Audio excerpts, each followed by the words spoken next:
Blessed day to you. Thanks for joining me. My name is Nigel Daring, the originator of the philosophy of Darinism or Darinism. Um, it's a philosophy based upon my analysis of existence and which I correlate to Genesis chapters 1, 2, and 3.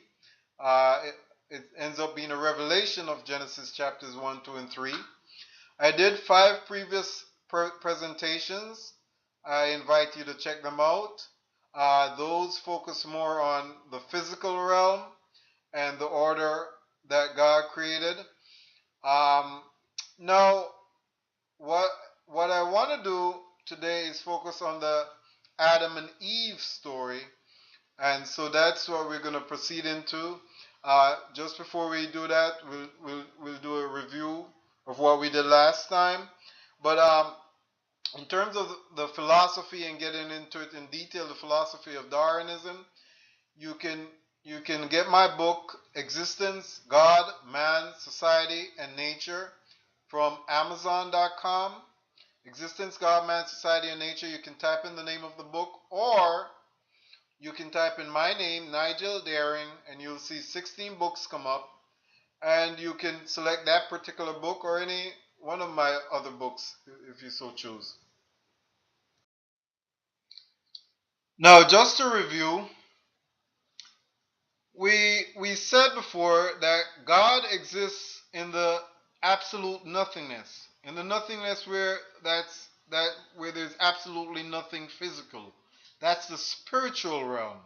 Okay, so God exists in the spiritual realm, in the state of nothingness. We also said that the body of God is the tree of life, right? That is the source of life in all existence. Um, and so we had said that. But we also said that God exists as an intelligence. He also exists as a consciousness. And that consciousness, I might add at this point, defines some ego, right? That defines God's ego. It's his state of being. His consciousness defines who he is. He is God, the infinite, the all-powerful, the creator, and he's the one that creates everything. Okay, so God exists as a body, which is a tree of life, which is some behavioral entity, right? From which he creates what he wants to create or anything he wants to create.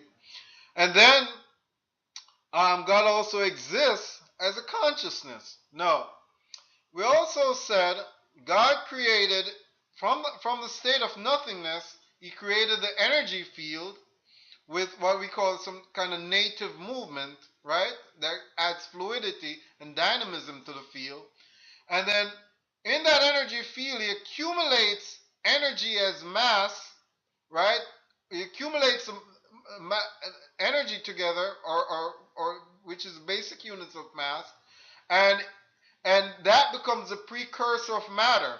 What happens is he strikes that energy field with light, and and that wakes powers up that accumulation as matter, right? Now, so matter actually processes light. It takes it in, it processes it, it bounces it around within the internal frame of its being, and then it also extrudes it, excretes light, if you will. Um, so now, from the matter, God then creates organisms upon the face of the earth. He creates organisms, and or he shapes them out of the dust of the earth, and he creates them, and I submit to you that there's also this other movement that's in the earth, all that's present in the earth, called the breath of life, which he takes and he puts also into the organism. So we, as organisms, and all organisms, actually take in this breath of life, and we excrete it also into into into the earth, or just all over the earth. It's present. It's ever present in the earth, and we take it in. We put it out. Um, Also, what we notice in all of this is that there's order in everything, um, and not just order. that there's a program where our bodies are systematically and programmatically take it, takes in oxygen and excretes carbon dioxide and processes food that we take in and for for um, for nutrients and balances nutrients programmatically within ranges, and this goes on for all forms of life.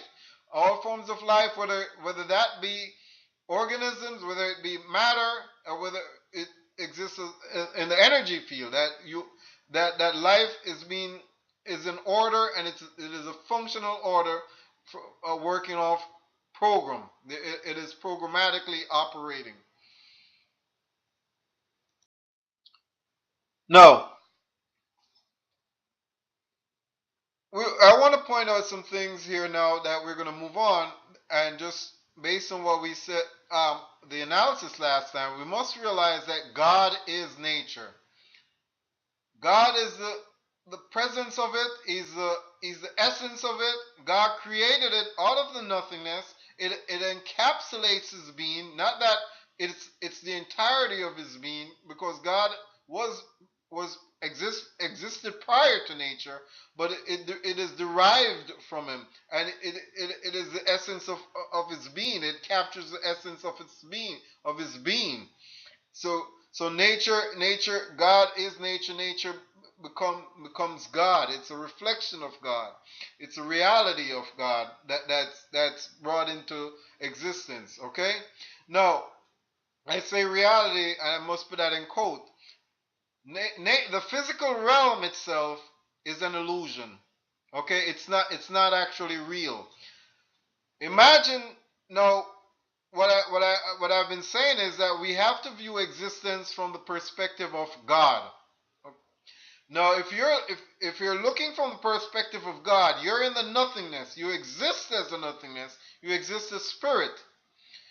You create this thing that's this physical realm, which is just this fleeting thing, because the physical realm is by definition finite. It begins, it ends. It begins, it ends in time and in space, or it begins, it ends in dimensions, and it begins and ends in time. Right? In the beginning, there's a beginning, and there will be an end. So it's just something.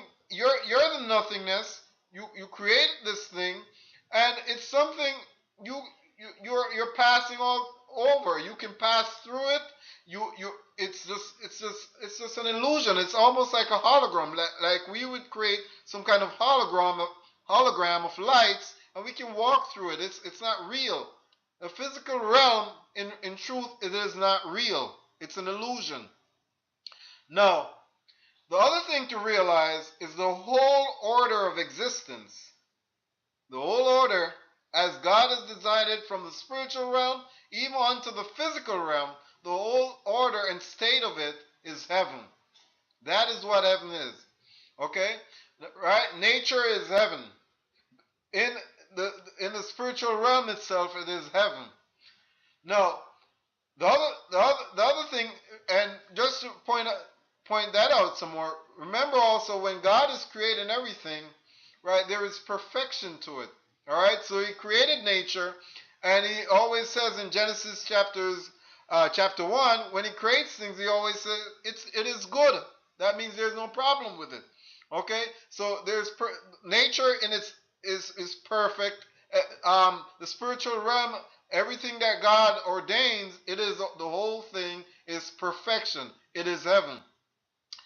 Um, the Garden of Eden, you must realize it is heaven, right? God, heaven is the Garden of Eden. It is the spiritual realm. It is the physical realm. The spiritual realm and the physical realm, in the natural state of order of everything, it is all one. Nature is a part of the spiritual realm. Nature is in spirit. Okay?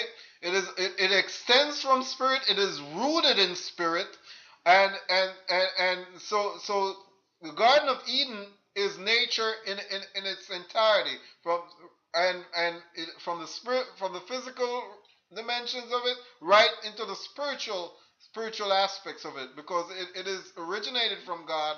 It is God that rules it. It is God. It embeds the spirit of God. God is essential to its being. Okay. Now, nature is also in terms of the Adam and Eve story. Nature is the earth. It is the entire earth. The garden is the earth, and the whole um, life and breath of the earth, the organisms on the earth, the water, the everything, the air, the land. Nature is the earth. Now, we also have to nature. The Garden of Eden is the earth. We also have to realize that the Garden of Eden also exists not just out there, but also inside the mind of man, inside of the mind of man and woman. Because in order for us to become real, right, in time and space, we have to be able to perceive it. So we're collecting it within our brain, right? We're perceiving it through our senses, right? Sense perception, gathering it, and it is collected inside of us. So nature exists within us also. All right. Now, the other thing to realize is from existence. If you read Genesis chapter 3, you will realize that the body of God, which is the tree of life, God is feeding off of it, and all spiritual forms in that state is feeding off of it.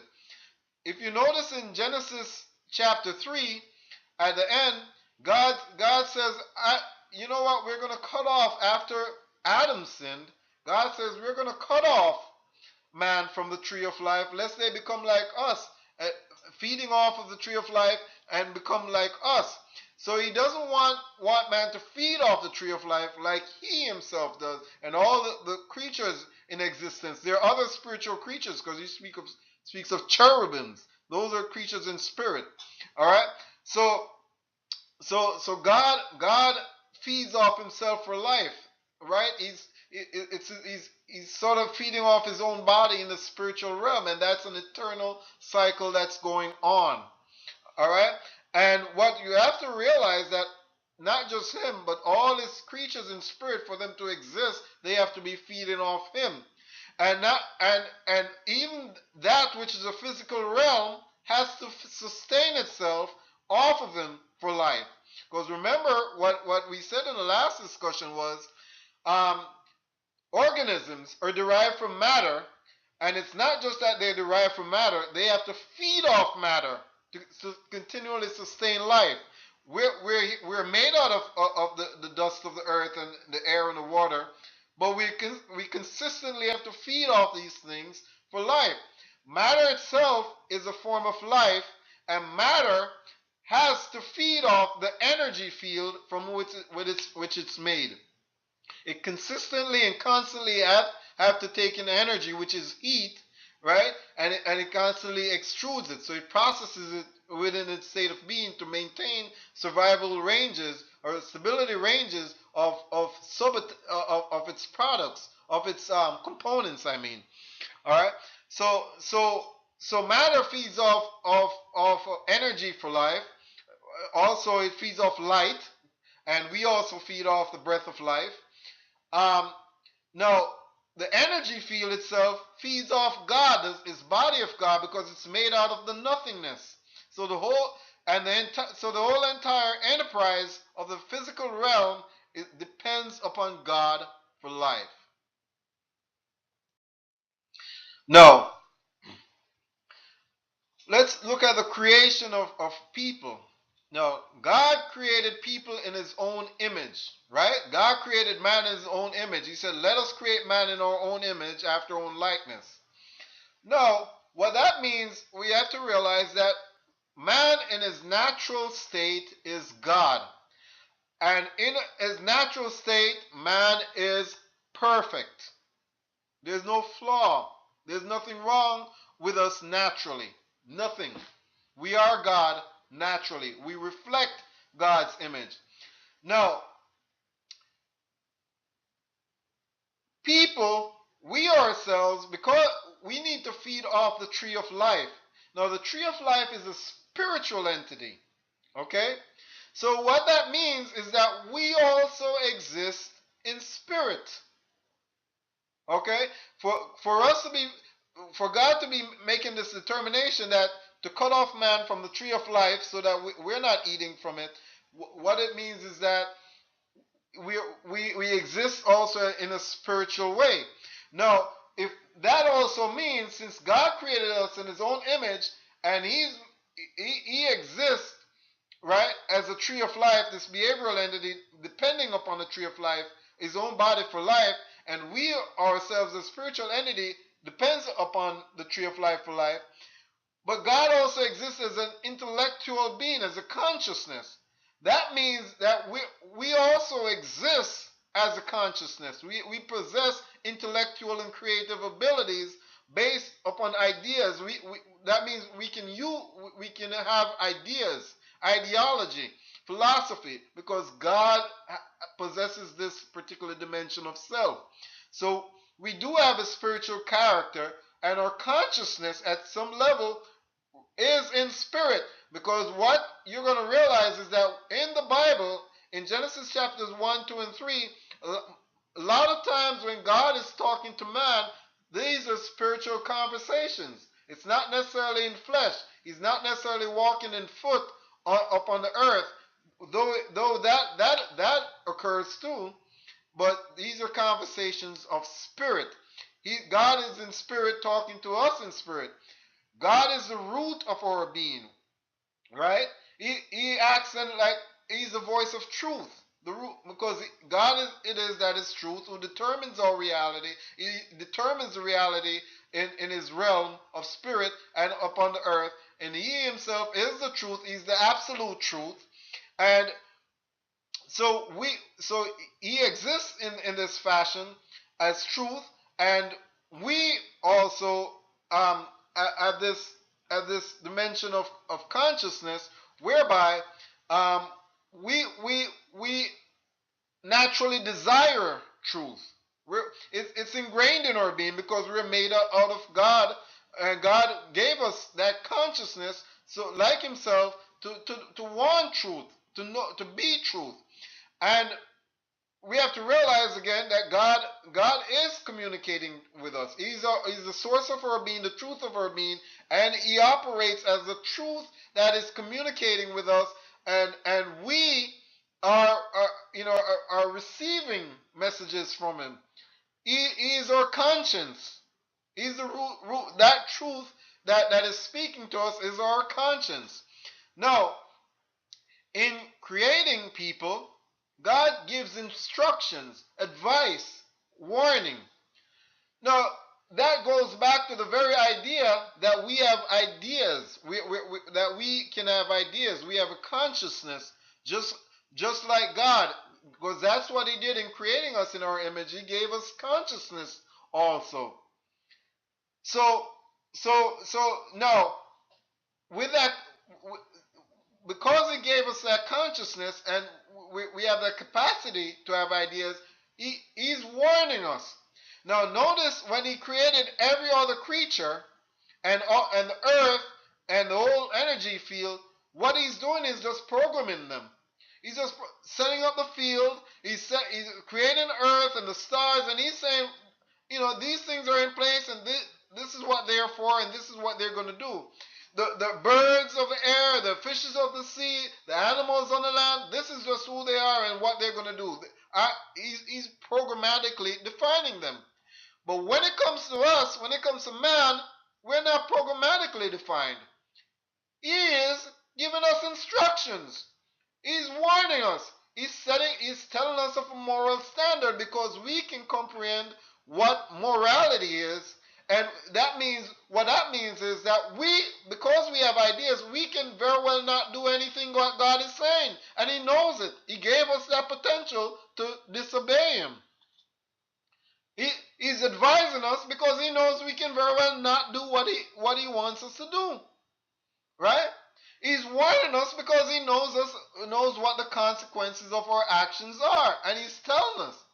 Now, the other thing we need to point out here in the creation of people and the creation of existence, what is the tree of knowledge of good and evil? It's a center to, right?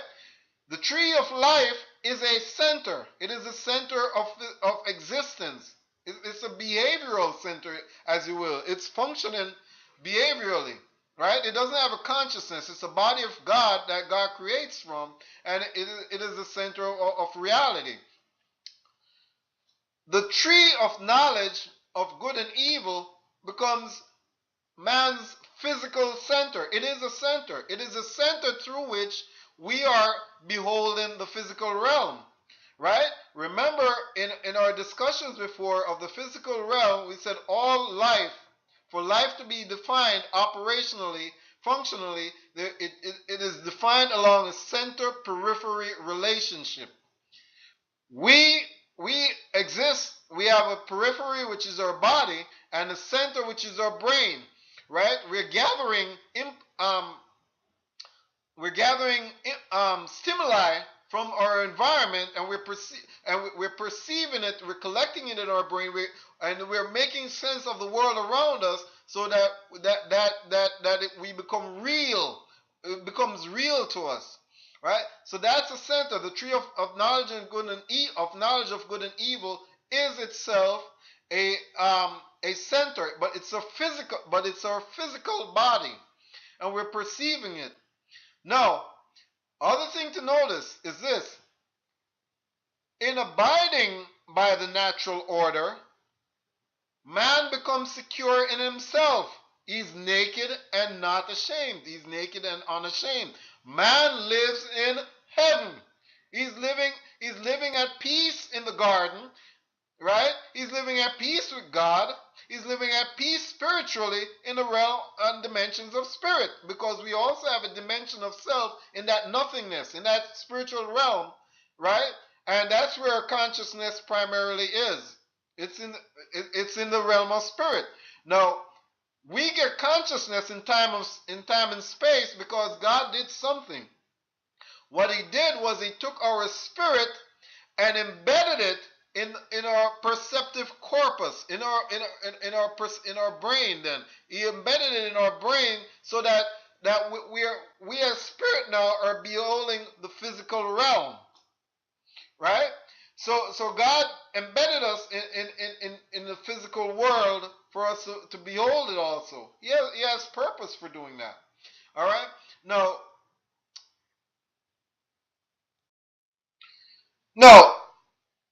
when God presents the choice to us and presents a choice to Adam, what are the choices really? When you're talking about between the tree of life and the tree of knowledge of good and evil, if you that choice that God recommends, any choice that God recommends, that becomes the moral order. So what? So when God says feed off the tree of life, He's saying that is good. To feed off the tree of knowledge of good and evil, then that is evil. So what God determines is by definition good, and it is the moral choice. All right.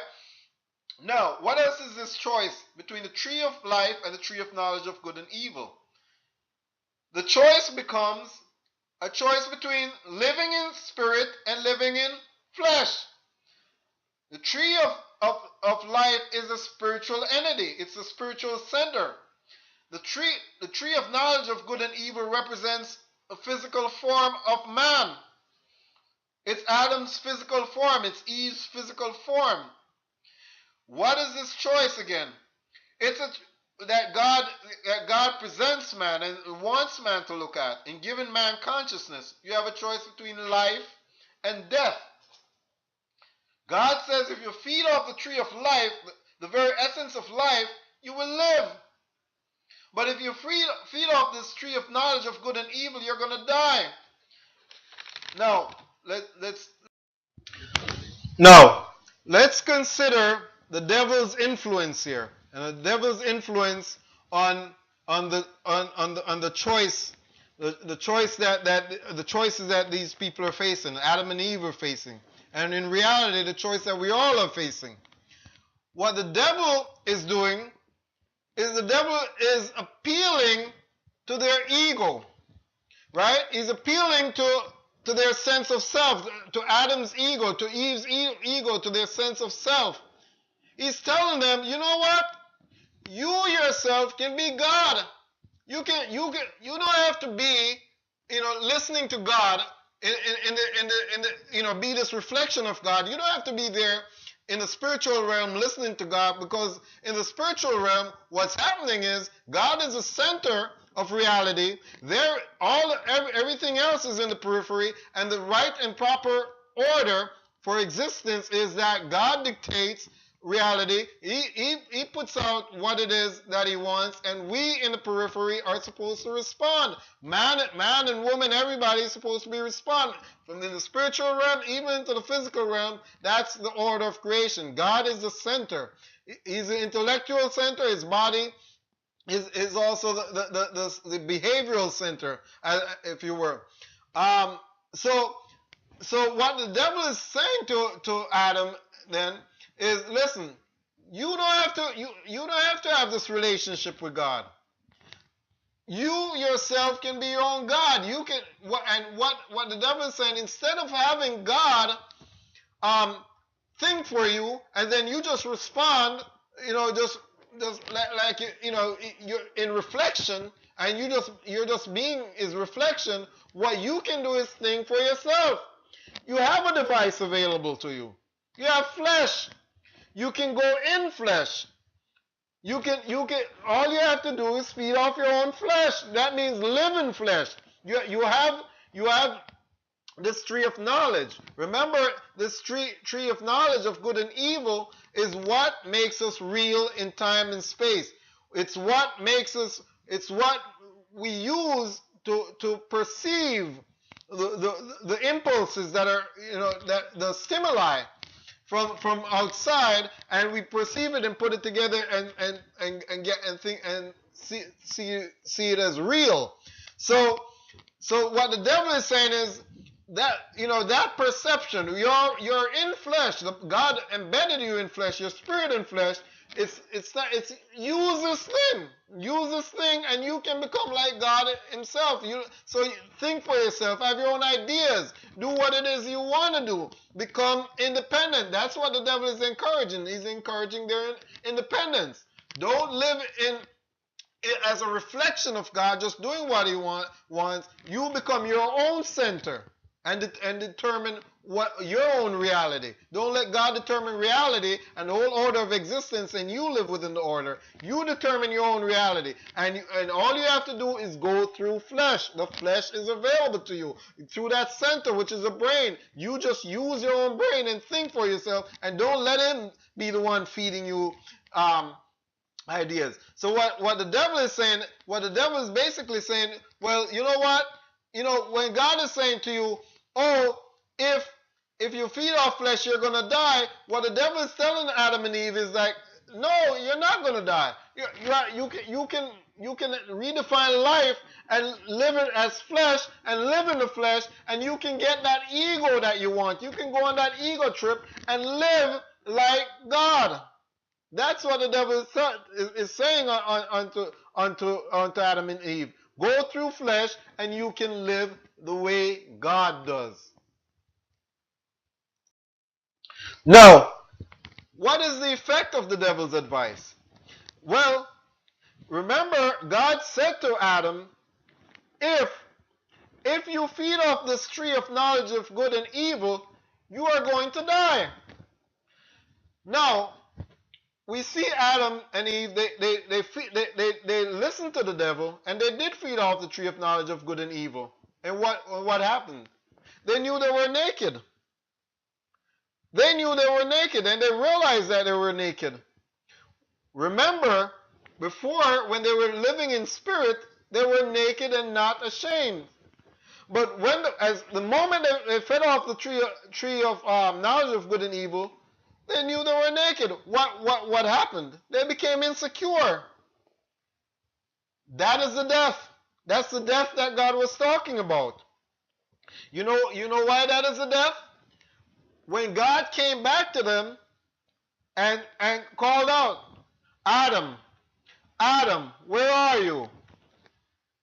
Adam was hiding. Adam, where are you? Adam came out. Oh, I was naked and afraid, so I hid myself. And the first thing God said, well, who told you you're naked? Oh, how come you know you're naked? That's not something you should have known. There's nothing else in creation that knows that it's naked. Everything else takes themselves for granted and respects themselves as is. They're complete. God created everything complete. What it is that, what did Adam become? Adam and Eve become? They became incomplete in themselves because they became insecure. Insecurity is a state of death. It's spiritual death. God is a creature of spirit. So when he told them that they were going to die, he's talking spirit. They're going to die in spirit. That's the death he's talking about. So when God is talking about death, it's that spiritual death. And that's what they experience. Their insecurity is death. Man is not made to be insecure. Remember, God made everything and he said it's all good. It's perfect. God made Adam and Eve perfect. So when the devil came to them and said and advised them to do something, what he was doing was he was encouraging them to be insecure. Because if they were before the devil came along, they were living securely in themselves, not noticing that they were naked, just like all the other animals and everything else in existence. They were secure. They were naked and not ashamed, right? So what the devil then tell them to do? Well, look at yourself. You're not complete. That's what the devil. That's the idea that the devil is implanted effectively. Is that you can be something else. And by chasing that other sense of self, whatever state they're in, they're looking at it and they're disgusted. They're not happy with themselves anymore. And that's why they're ashamed. So there's a spiritual sense in which they're ashamed, and it's translating to their physical being, because their body that they're having on, the body that God cloaks them with, it is only a shadow of who they are. It's a shadow. It's reflecting their state of being. So they're insecure in spirit. It translates to what their state of mind in the flesh. They're looking at themselves and they're thinking, "Oh my God, I'm not complete." Let's relate this in another way. If I am living on a piece of land out in the woods and I'm living in a hut, and I'm happy living in the hut, and I'm just living off the land and I'm quite content. Now let's say somebody comes along, a visitor comes along and looks at me living in a hut. Maybe I'm running around half naked or whatever, just living, simple and happy, and I'm there contented. And the stranger comes along, the visitor comes along and says, "Look at you just living like that. I mean, you can be better than this. You can, come on, you can make something better of your life." No. The moment that I accept that idea that I can be better than what I am, right? The way that I'm living, I've become insecure. I'm not contented with my existence anymore, because I'm going to look at my life and believe what this person is saying and saying, "Oh my God, I'm disgusted," right? Adam and Eve were secure in the way God made them. God made them perfect. When the devil came along, what they should have said to the devil was, "Get the hell away from me." Just like how Jesus said in the Bible, when the devil approached him with advice, he said, "Get the hell away from me." What they should have said is that I don't need to be what you're telling me to be. I'm already happy being who I am. I'm already being in the periphery of God. I'm already happy. I'm a reflection of God. I'm perfect. I'm happy being in heaven. I'm happy just living this life. Because what did God create? God never created anything for me to strive. What God created was happiness, joy. He created heaven. All he said for us was to be here and enjoy this land. Be companionship.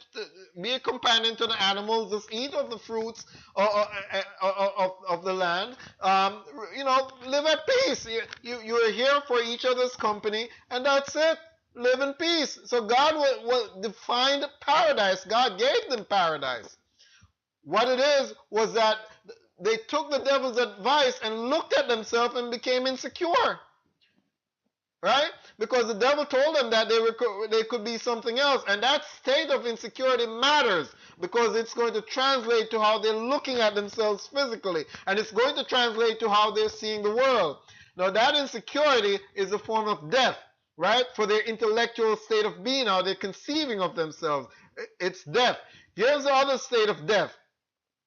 Um, Remember that when God created us, we are supposed to be feeding off the tree of life spiritually. So when God is saying just live, it's saying just live off the tree of life, live off all reality, live off existence. The tree of life is a spiritual entity, and we are spiritual beings also. So He's saying to us, live off this thing, just feed off of it, because the tree of life is producing something that we need for our spirit.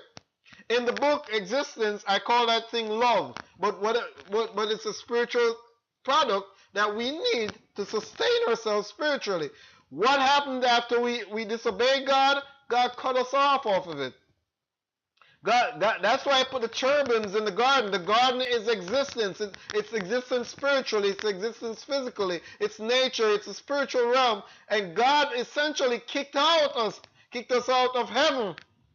Kicked man out of heaven, kicked Adam out of heaven for that disobedience, and man is no longer feeding off the spiritual life. So man is spiritually starved to death. So we're insecure. That's a state of death. But spirit, and then our behavioral being, our emotional being, needs something that life, that spirit, that tree of life is creating in spirit, and we're essentially cut off from it. And that represents another state of death. And that's the effect of the devil's advice. Now, here's another effect of the devil's advice. Remember, there's a choice between good and evil that God really presented. Once you follow the devil, you automatically are choosing evil. You're sinning. All right? Here's another effect of the devil's advice that I mentioned before. You're getting kicked out of heaven. You're getting to live in a state of darkness, spiritual darkness. Because in the heaven is the light, and in the life, that's where the tree of life is. That's where God is. That's where the angels are. That's where the righteous is. So when you sin and you're disobeying God, you're disobeying God's voice, you're getting kicked out of heaven. So what that symbolized when you say the cherubims kicked them out of the garden, what it is that they've been kicked out of heaven. And you'll see that in Revelation 22, verse 14, where God talks about those who are outside of the tree of life, who can't feed off of it, because they call them all sort of bad names, dogs and sorcerers and whatever. They're sinners. They're evil. You have to be in a state of evil to be living outside this heaven, this paradise that is God, that is nature, that is life, that is existence. Here's the other effect of the devil's advice. Remember that in our natural state we are God. We're a reflection of God. With the devil's advice, we become dissociated from God, right? So we're enjoying an antagonistic relationship with God. We're in conflict with God, right? Which means we're not living in our divine self. We're basically, God is the root of our self. He is our natural being. So we're in conflict with ourselves. That's what following the devil's advice does. That's what sin does. It divides us from ourselves, from our true sense of being. Also, what it does, it divides us from nature. We become antagonistic to nature. We're not enjoying a compatible and relationship with nature. We're not in sync with it. We're not in tune with it, because once you're distance from God, you become dissociated from the whole order of existence. Remember, existence is order. Its order is relevant. You're outside of the order. You're antagonistic to it. You're not enjoying a compatible relationship with it. And God said it in Genesis as a consequence that nature is gonna respond to you in the worst way. He said that nature is gonna bring thorns unto you. You're gonna be wrestling with it for your existence. This is what sin does. The other thing to realize is once you're living in a state of evil, what happens is you start living a lie. You end up living a lie, because as I said to you, the physical realm is an illusion. Right? The devil is telling Adam and Eve to go live in flesh and enjoy this physical realm and make it real. But in reality, it's an illusion. And for us to see it as real and behold it as real and make it become our reality, we ourselves, we have to lie to ourselves. We have to believe the devil's truth, which is a lie. We have to live in a state of a lie, right? For us to be beholding this physical realm as real. If we're living in spirit as God told us to, then we would be seeing the physical realm the way God is seeing it. It's an illusion. It's just something that's there that's going to pass, and we're going to pass. It's empty. Okay? The other thing to notice about the devil's advice in terms of its effect is this. Once you start living a lie, you start living unnaturally. You're not real. You're not living as nature intended to, right? You're not compatible with yourself, your true self, and you're not compatible with nature in itself. So you start living this unnatural existence. These are effects of the devil's advice. Devil's advice is never good. Here's the other thing too. In following the devil's advice, you lust after flesh. You're living in flesh. You become a creature of flesh. That's what the devil effectively was advising Adam and Eve to do, was go in flesh, be routed through flesh. All right.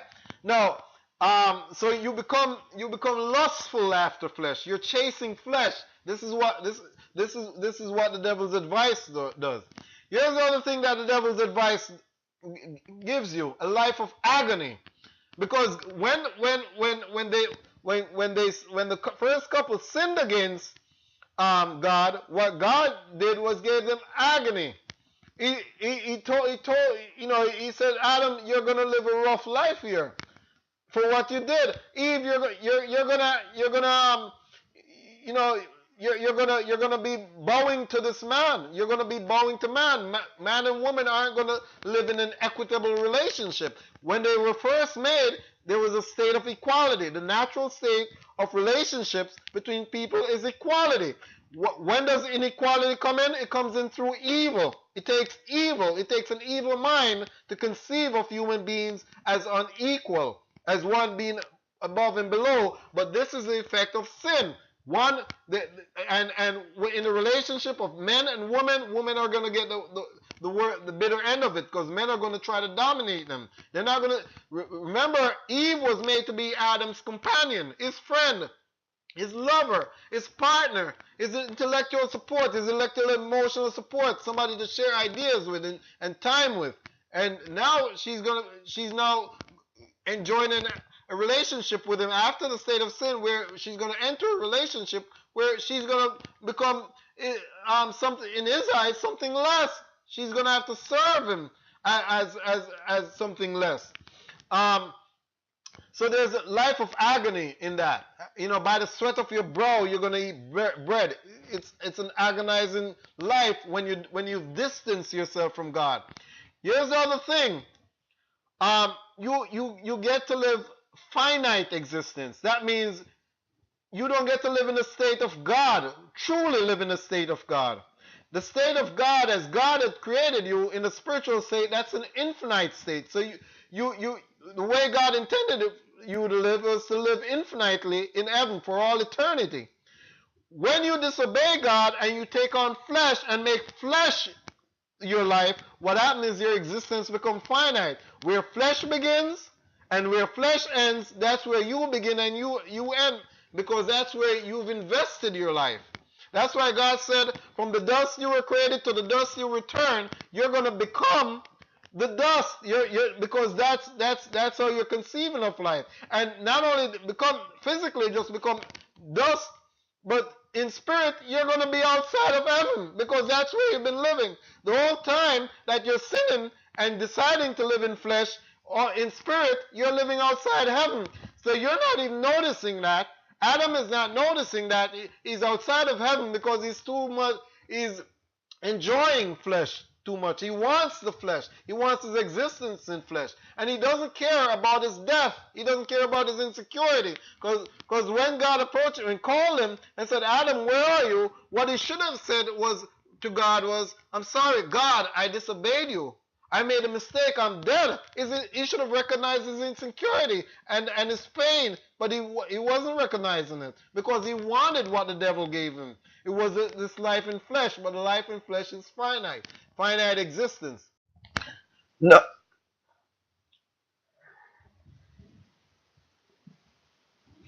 no. I, I skipped this page a little bit too fast. There is also this problem when it comes to the devil's advice. It's emotional pain, right? Emptiness, um, agony in spirit, fear. Now, notice what Adam said when God called him. He said, that was the last point from the previous slide. He said, I was naked, I was ashamed, I was naked and afraid, so I hid myself. Look what happened in the state of sin. He hates himself. Not only does he hate himself because through the shame, right? Right? That's a state of his insecurity and his emotional pain, but also he's fear. He knows fear. He never knew it before. Before he sinned, he never knew fear. He was happy. He was at peace. This state of emotional incompleteness and agony that he's in, but it was because of sin. This is what sin does. This is what evil does. It makes you emotionally incomplete. Now, why does Adam fear? What is it? Why does he fear? You see, what Adam did was he took life in flesh. He made himself a creature of flesh. Now, if you're making your entire life flesh, you know what? You have to fear its demise. What if flesh dies? Then your whole sense of identity is gone, and the chase for the great ego and whatever you're chasing after is all gone. So that's where the fear comes in. Because you've made yourself flesh. If you live in spirit, you lose the fear because you realize, you know what, if this body goes, it's okay. When it goes, it's okay. I'm in heaven spiritually. I'm going to live forever in spirit. I don't have to fear anything out here. But Adam fears no. He fears for his life in flesh because his whole entire identity is in flesh. He needs flesh to chase his to have this sense of self because it is the flesh that he's using to chase his ego. Okay? Now, let's go to this page proper, this slide here. What you'll notice also from this Genesis story is that there's no excuse for evil. You can't blame the conditions of life for evil. For instance, when God said to Adam, wait, have you eaten from this forbidden tree? And Adam says, well, I'm blaming on the woman. Right? Which in effect, he said, I'm blaming on the woman you gave me. You know what he's doing? He's blaming God. You gave me this mess. Right? You caused me this mess. I didn't ask for it. It was the conditions that led me to it. You notice God never accepted it. You know why? He's responsible. He's responsible for his own existence. For his own decisions. You are responsible. The woman came to you and said to you, do this and disobey God, right? You don't have to obey that advice. You were given advice from the moral center of all existence. You were given the moral standard and you know what it is. It was your choice to do evil. So you cannot, none of us can blame conditions of life for evil. We have to make the moral choice and stick to the moral principle at all points. The same thing for the woman. She's blaming the devil. It was the devil that made me do this. Right? It was the devil. And really, when they're all talking, when they're both talking, they're blaming God. It was you who created the devil. That's what Eve is saying. And what Adam is saying was, you God, you created the woman. You're the one who set up these conditions. what I'm saying to you, the conditions don't matter. Whatever conditions, because ultimately God is responsible for everything. If he doesn't want you to go through a certain test in life, he can set it up that you don't go through it. So whatever conditions of life you're going through, that's ultimately is responsible. Even though they're human components that are executing their evil, right? Or whatever is happening in nature that might be you feel pressured to make a certain decision. When it comes down to it, it's down to you. You are the one who makes the decision. And that's what God is saying to Adam. I'm punishing you because I gave you the power to own this beauty of self that I made you, and you never owned it. I gave you the moral standard, you never abided by it. It was your decision. And the same thing is for Eve. Now, just note with that, you recognize that Adam is not recognizing his death or even apologizing for the choice, because he wants to live like the devil wants him to live. He wants to live in flesh. He wants to chase God's own identity. That's why he's arguing with God. And really, these are conversations of spirit. What it is that man is disconnected from his conscience. He's arguing with his conscience.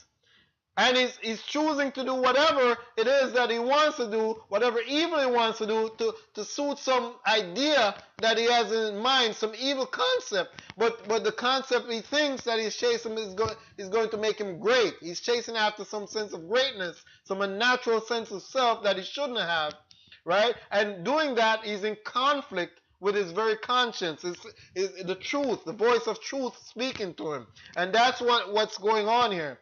Right? And man can blame these things on the conditions of life or what they were taught and whatever, but there's a voice of truth that's inside everyone. The same voice of truth that existed prior to physical existence is the same voice of truth that existed in the first man that came on earth and existed in all people since then up to this point, and will exist after for all generations to come. It's inside of us, a voice of truth. And regardless of what we are taught or what pressures we may face in life, that voice of truth is inside of us. It is incumbent upon each and every one of us to live in spirit and obey that voice of truth that is within us, that is God. Now, we realize that when God is punishing, he's meting out punishment appropriate to the crime. And so God is punishing the devil. He brings the devil as a snake and says, well, you know what? Since you encourage the woman to do this, you're going to be at odds with her and her seed for all eternity. As long as she produces upon earth, you're going to be at odds with her. This is how the snake is defined. God, remember, it is God that programs. So God has programmed the snake to harm us, and for us to want to harm it, because we know that if the snake stings us, it can die.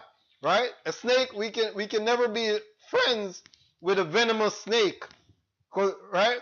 You can raise a venomous snake from birth, and all the way up until it's grown, and you can be feeding it. If it gets a chance, it is going to bite you. Right? Unlike the other animals in existence, in creation, right? You can raise some of them that are even dangerous wild animals, exotic wild animals, and you can be friends with them. It is in their nature to obey you, because God made man to have dominion over all creation, right? But the snake, it will instinctively bite you, and because God programmed the creature that way, right? That's because of the sin, the relationship of what that Eve had with the devil. She listened to the devil, and what God is pointing out, you're going to have an antagonistic relationship with this creature, physically and even spirit, because once you start listening to this devil, you're going to be wrestling with this creature in spirit. And it's important to point out that the snake biting you and poisoning you is the same thing that's happening in spirit, because the devil, what he's doing in spirit is he's poisoning you. And as you see the snake is moving up on the earth, he's sneaky and he's subtle, right? The creature is sneaky and subtle. That's how the devil is moves in spirit. It's sneaky, subtle, and goes after, comes into your life to do his evil, right? That's how the devil works. And oftentimes he works through people that way in dealing with you. Sneaky and subtle and destructive. It's planning to poison you to death. Now, we notice that the snake, which God manifested from the devil, that's a behavioral creature. That's like another animal in existence. The snake doesn't have consciousness. Because you know what, in spirit, the devil doesn't have consciousness. The devil is a creature that God created like animals in the field. The devil is doing what he's made to do. He's made by definition to be evil. That he's made to tell us to do the wrong thing. Right? Because what happens is that the devil is setting conditions. What's going to happen? We can't blame the devil because we know what the right thing is. And we have to behave like Jesus in the Bible that says, "Get thee behind me, Satan." So when the devil comes, we should know the right thing. So even if God created this creature to tempt us, we should know what is right. Because what's happening is that God wrapped us in flesh. He put us in flesh in this physical realm, right? Why did he do that? It's a condition. This illusion of that is physical reality. It's a condition to tempt us, right? And you throw the devil in there, and we'll go off in our own minds doing what the devil says and using these conditions to dissociate ourselves from God, because God knows that deep down we're not honest. We weren't honest with him in that kingdom. So that's why he put us in this physical existence, which is an illusion, to see what we're going to go after. And foolishly, we chase after this illusion, chasing after flesh and the material realm and things of this world. When it's all an illusion, it never fulfills us. The only thing that's ever going to fulfill us is God and his truth and the tree of life. All right? Now, so the snake is behavioral. The devil is behavioral in spirit. Now, look at how God decides to hurt the woman. He hurts her womanhood, right? He's saying to her, because you've sinned, what's going to happen? First of all, your husband is going to rule over you. The natural state of man and woman and of all people is equality. Before Adam and Eve sinned, what they were in a state of equality. Now, after the sin, is that what the effect of evil is inequality. You're going to have somebody ruling over the other person. This is what evil people do. They conceive of human beings as being unequal, right? And of one as being superior and one as being inferior. The truth is they're all equal. What did God bring in the woman for? It was for companionship. It was for friendship. It was for love. It was for childbearing. This was his intellectual, somebody to offer him some intellectual stimulation, because the other creatures couldn't do it, right? So God brought in the woman for a particular wholesome purpose. Here's the other thing that God did, was to attack her womanhood, was to make childbirth difficult for her. He said that's going to be difficult. Why? When the devil approached her, the devil chose to approach her to get to Adam. Why was that? Because it was the value of flesh. It's sex.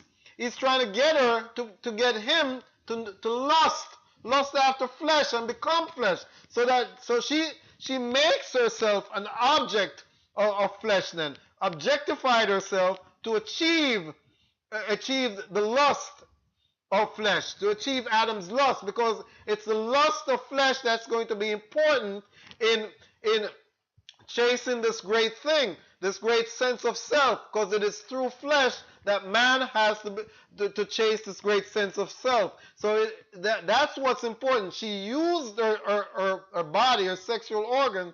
Then that's what the devil encouraged her to do, to objectify herself, to use herself, and to appeal to Adam to get him to do what he did, because his role as center now in their relationship, because they're enjoying a center periphery relationship. It's not an unequal relationship. They just have different roles. He's her center because she came out of him, right? But what happens?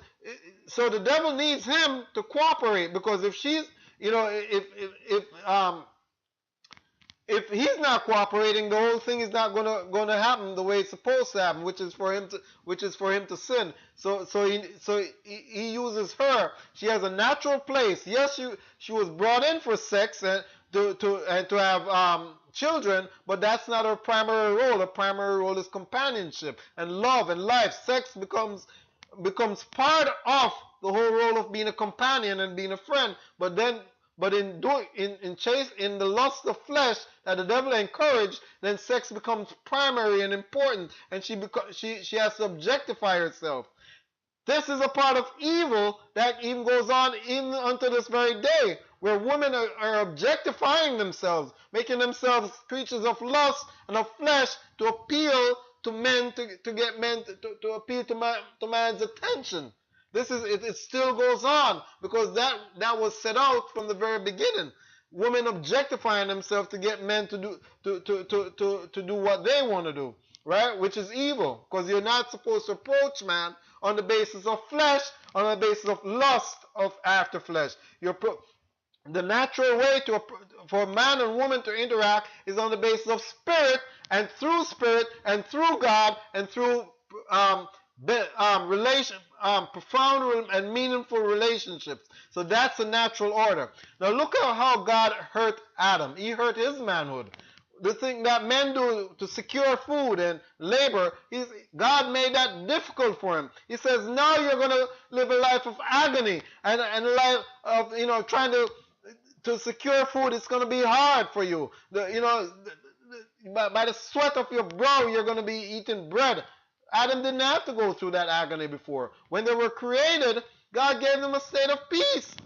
He said to them, there's nothing to work at, to chase after here. You're not no hard labor here. Just eat off the food, eat the food that's in nature. Eat the fruits and stuff that's in nature, and the herbs of the field. Here's a woman for your companionship. You guys enjoy yourself. Enjoy it. There's nothing to work for, to live for. With this concept that Adam has now, that the devil encouraged, chasing after this great sense of self that he's going to be chasing after, he's going to have to work hard, right? He's going to be laboring for it.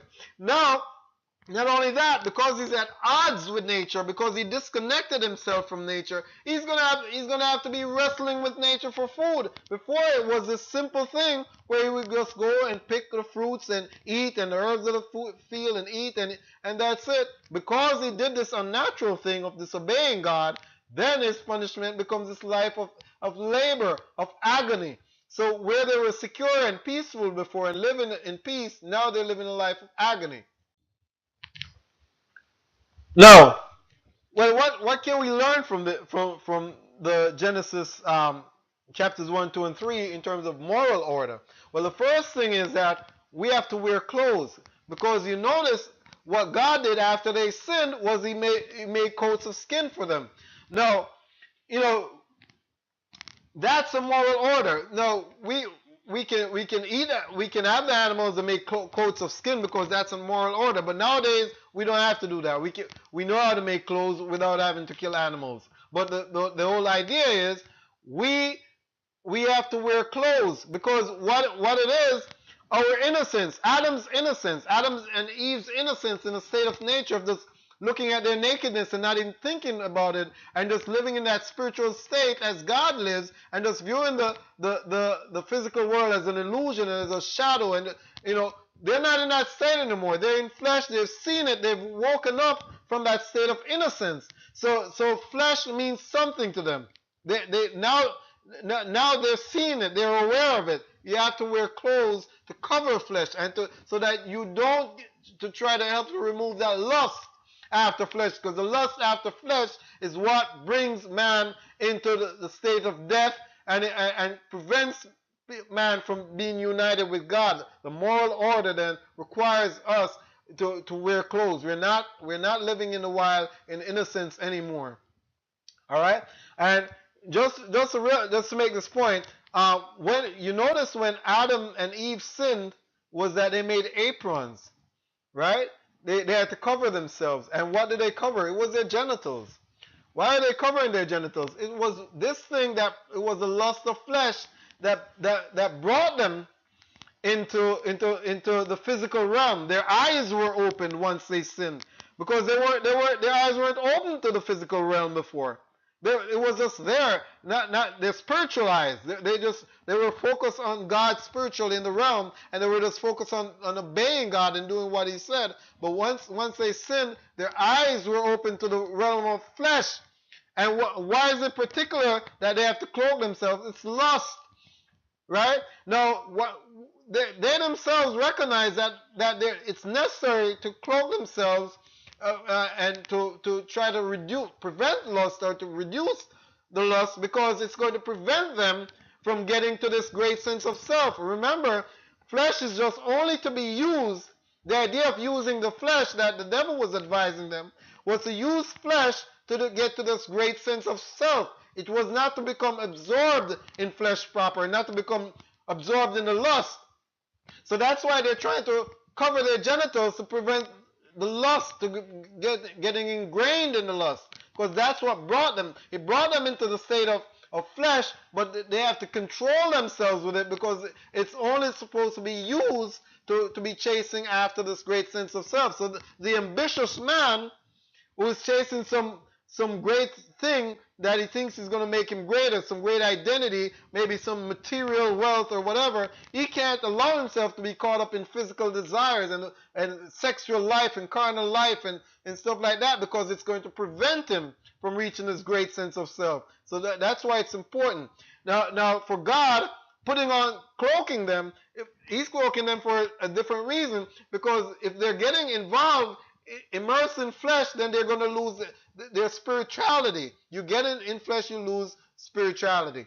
Now, the other thing to notice in terms of another point here, in terms of moral order, is that it is important for us to be who God made us to be. Be who God made you to be. Don't let any spiritual, carnal, personal, or societal influence drift you otherwise. Be your actual natural self. In how God made you is how God wanted you and how He intended you to be. And in your natural state, you're a reflection of God. You are God. You are perfect. There's nothing wrong with you. You don't need anything else to complete yourself. Now, so if you're in a state of sin, seek after your perfection of being. Don't settle for evil. As the Bible says, be thou perfect as thy Father in heaven is perfect. God is perfect. He made us His reflection. We are perfect. So seek after perfection. If you're living in a state of sin or in a state of evil, try to come out of it and seek after perfection. We're only capable of it because that's how we're naturally made. Next thing.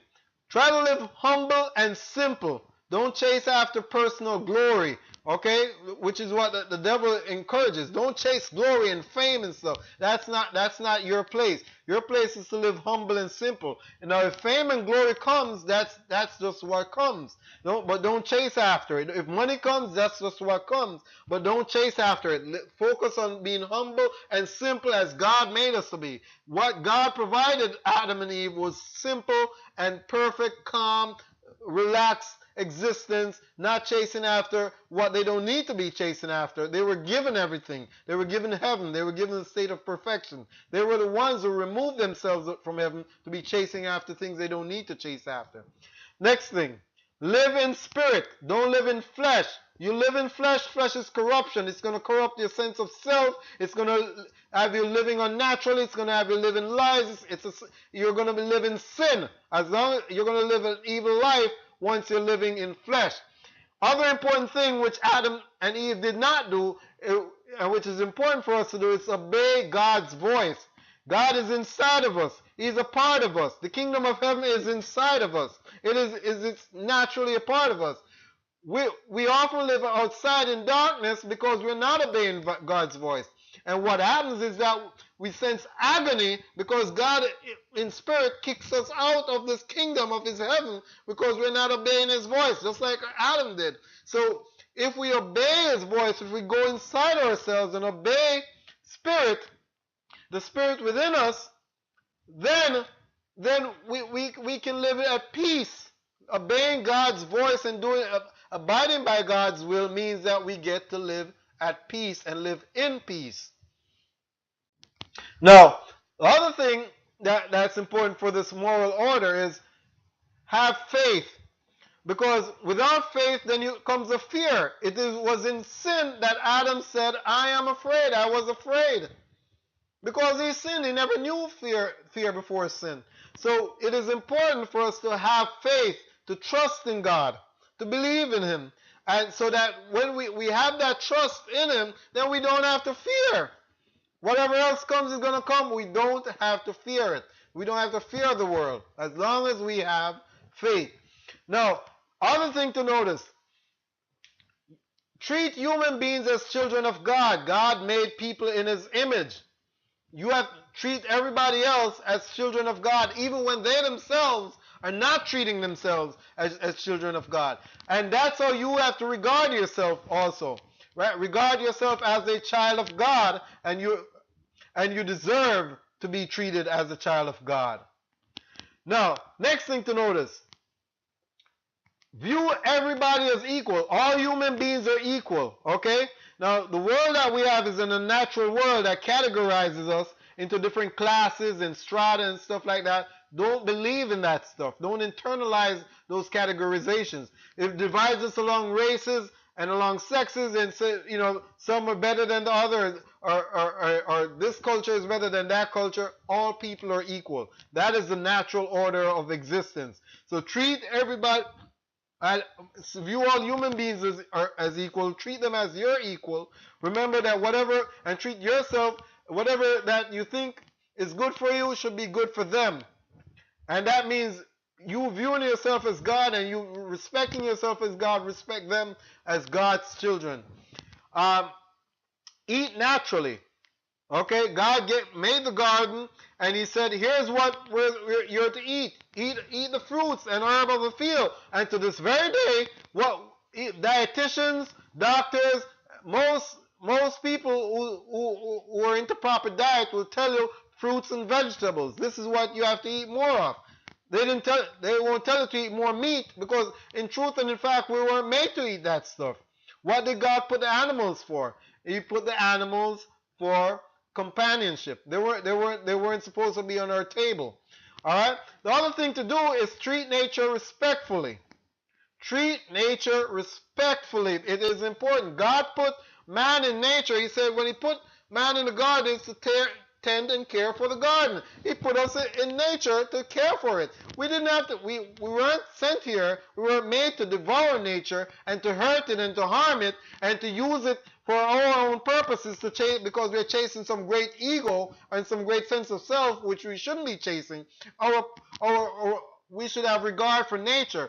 To the extent that we're abusing nature, it reflects our lack of respect for God and our dissociation from God and our dissociation from nature. Because if we had respect for God and we had the love of God, we would be loving and respecting what it is that he's created, because nature is him. It is a part of his being. It is his identity. So for us to be abusing nature, we are abusing and disrespecting God. And just keep that in mind. When we abuse nature, we're disrespecting God.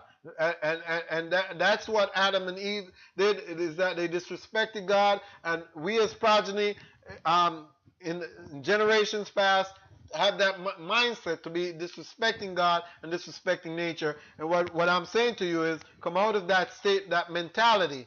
Nature is to be revered and respected. All right, that's all we'll do for today. Thank you for checking this out and for listening to me. And I'll see you next time, or you'll see me next time.